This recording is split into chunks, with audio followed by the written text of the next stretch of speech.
A little while ago, I asked people on Twitter to send questions to me that are related to touring and tour-related things and stuff like that. Yeah, here are some answers to your tour-related questions coming up now. So this one is from Cherry L Red. What made you pick the colors for your merch? Honestly, it's just the fact that I'm extremely f***ing basic. Black, red, and white are pretty much the only color palette that I ever use, or the only color palette that I actually like. Yeah.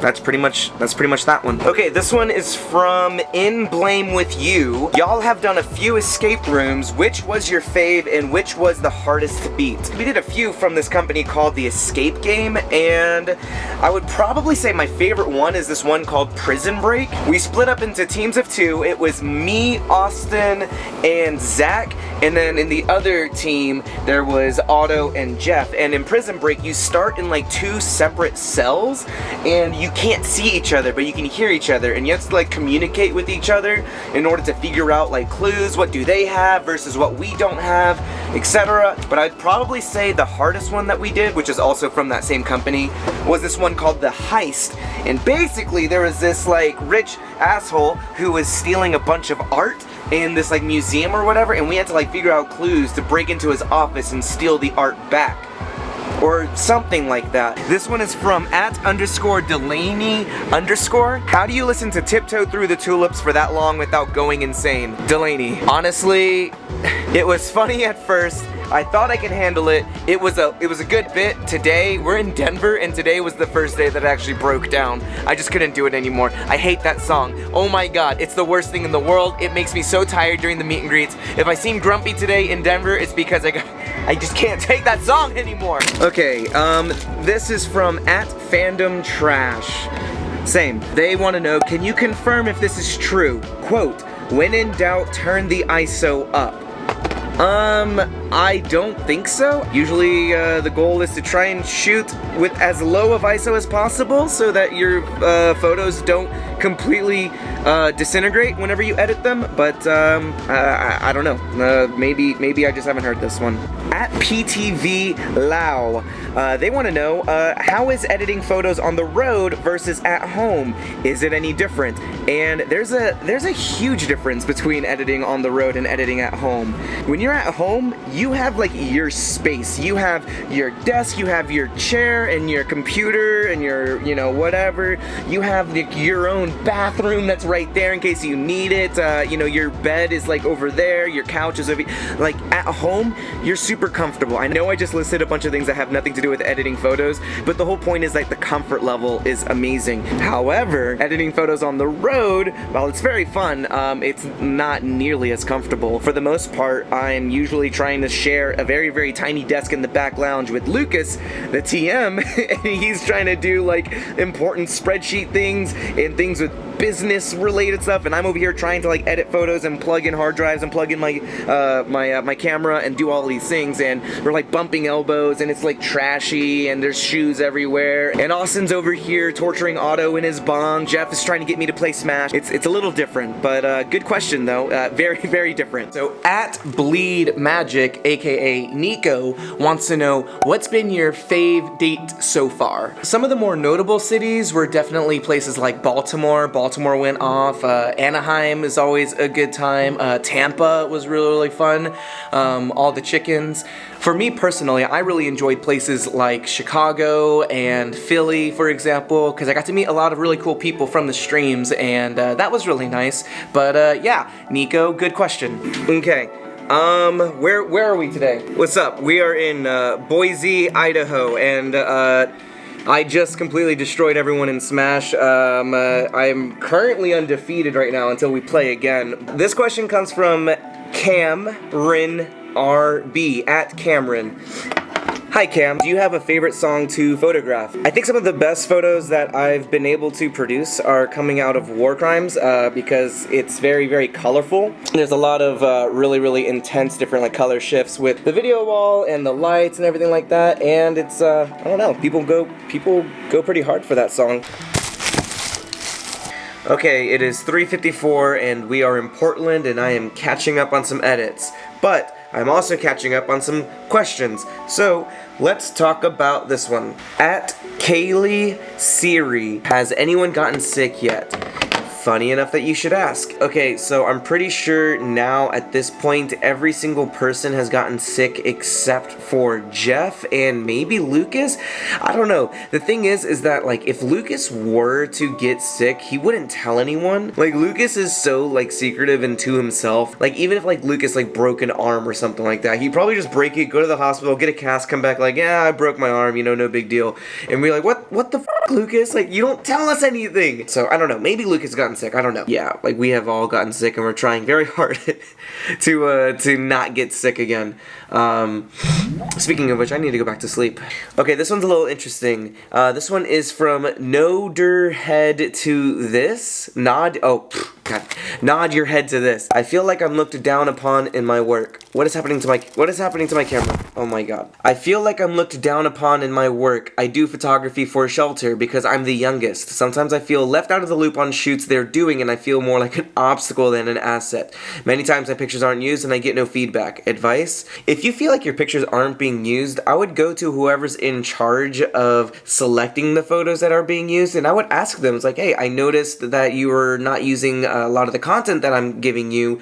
Is there a particular reason for this? Is there something else that you need from me? Or, you know, what can I do to give you the content that you're looking for? Because a lot of times people fail to recognize that feedback isn't always a given. You sometimes have to ask for it. If you feel like there's room for improvement, then you have to go and solicit that feedback. If they're over here being like, well, we need something more like this or something like that, you're never going to know unless you ask. So this is from @Austins_tantrum. You enjoy photographing meet and greets. Hot tub time! We're not there yet. Hot tub time. I do! I like meeting you all, except when Austin tortures all of us by playing the same goddamn song over and over again. Hey, you said goddamn.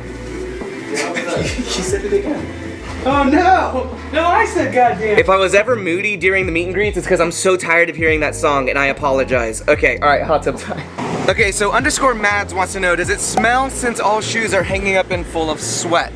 Alright, well, that's a fair question. Let me show you. So we have 1, 2, 3, 4, 5, 6, 7, 8, 9, 10, 11, 12 pairs of shoes hanging up right here. We have shoes and slippers all around here. These shoes right here aren't that bad. What's truly horrid is this collection of shoes that you're not going to be able to see that are all down here. These shoes, and I'm not going to say why, and I'm not going to blame anyone for it, but those shoes. This one comes from @_just_a_rat_. Hey rat, how are you doing? They want to know, how much candy have you gotten so far? Okay, so in my personal opinion, I've had a decent amount of candy given to me on this tour. Some people may say it's a little excessive how much candy I've been able to obtain on this tour, but I mean, realistically, I mean, it's really not that much. These will probably last me a good week or two. Between Daphne and me, we'll probably kill this in like a couple movie marathons. But thanks for asking, and if you brought me candy on this tour, thank you so much. Okay, so this one comes from @AreWeFalling. Sup, Dylan? What's your favorite destination you've ever traveled as a result of touring? Well, it may not be a fair comparison because I guess technically the only place that I've ever actually seen outside of the country has been Australia. I have technically been to the UK, but the extent of my visit to the UK was basically landing at the airport, going to the countryside and staying there for 3 days, and then going back to the airport before heading back home. So, Australia is pretty much the only place that I've actually been able to like go and visit and explore and see like a lot of really, really cool places. So, I'd probably say Australia. And I'm not just saying that because you're from Australia, but yeah. Also, shout out Scott Eckel for showing me around Melbourne?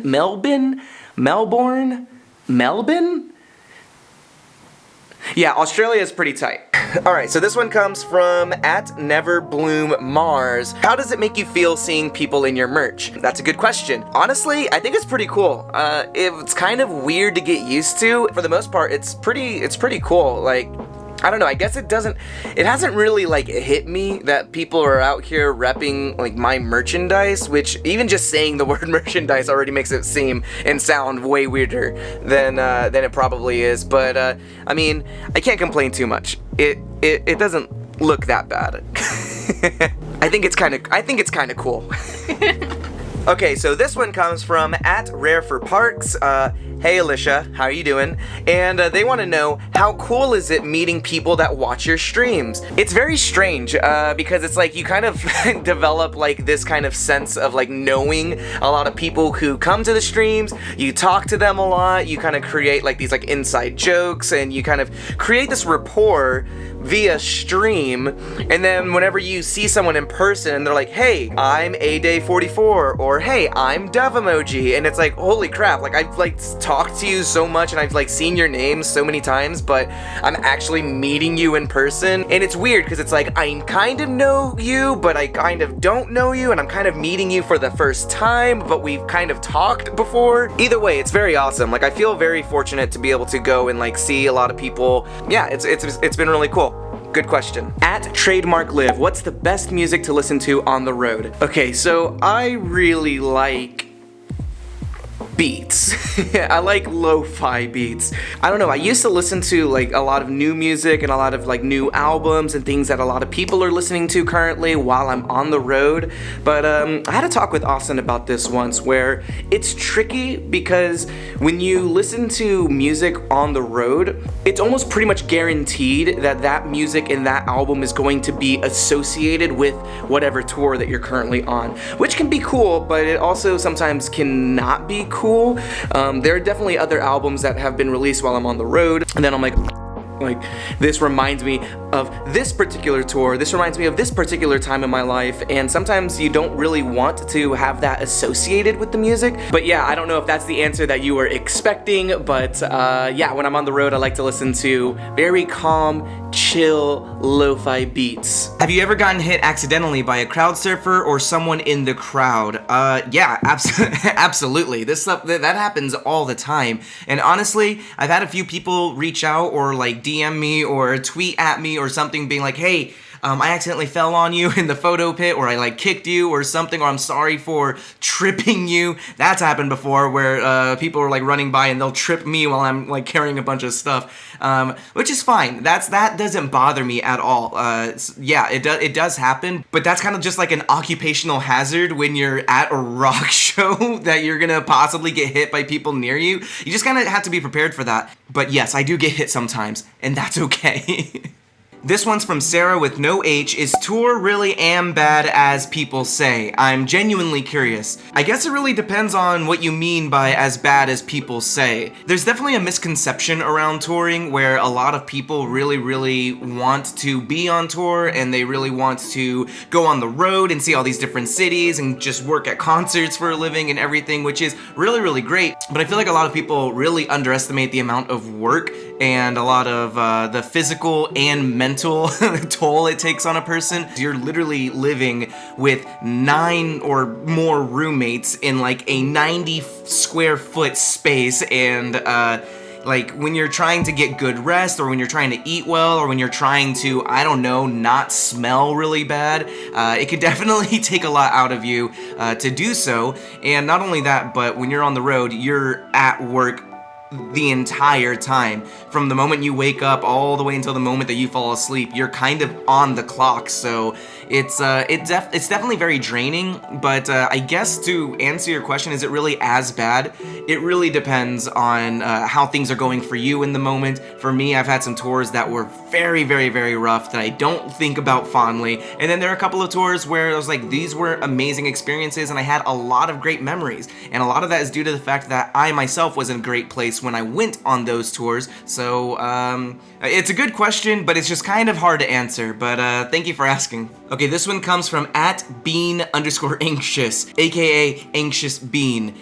And that wraps up this Q&A tour edition. Thank you for submitting questions. thank you for being awesome. I hope you enjoyed the video and I hope you learned a little bit and hopefully it was entertaining along the way. I'm very excited to put out some more content this year, very, very soon. I have a lot planned, so stick around. Please subscribe to the channel if you have not already. I have a lot of music, photography, and videography things planned for this channel for this year, so now's a good time to go ahead and subscribe. Did that convince you? But yeah, if you're already subscribed, please like this video and please leave a comment below with what you liked about it and what you want to see in the future, and I will see you in the next one.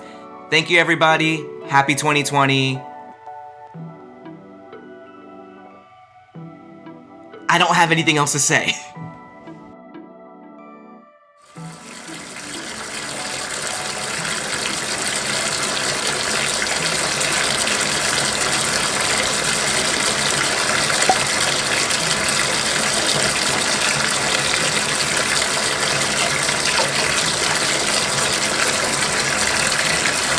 It's really good.